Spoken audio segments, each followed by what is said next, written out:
വന്നത്. അതുകൊണ്ട് തന്നെ ഈ രക്ഷ ആവശ്യമില്ലാത്തവരായി ലോകത്തിൽ ഒരു കുഞ്ഞു പോലും പറക്കുന്നില്ല.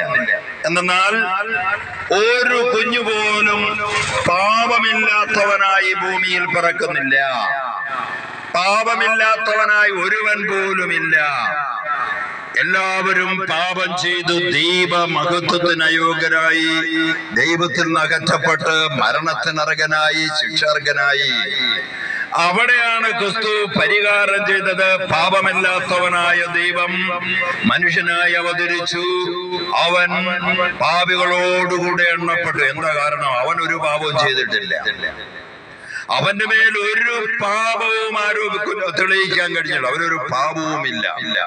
പാപമില്ലാത്തവനാണ്.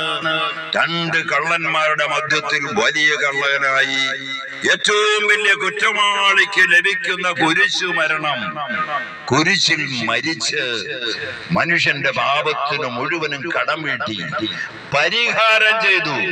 മാത്രമല്ല, യേശുക്രിസ്തുവിന്റെ കുരിശു മരണം വഴി മനുഷ്യനിൽ പതിക്കപ്പെട്ട നിത്യമരണത്തെ തന്റെ കുരിശു മരണം കൊണ്ട് പരാജയപ്പെടുത്തിക്കൊണ്ട് മൂന്നാം ദിവസം ജയശ്രീലാളിതനായി ക്രിസ്തു ഉയർത്തെഴുന്നേറ്റു.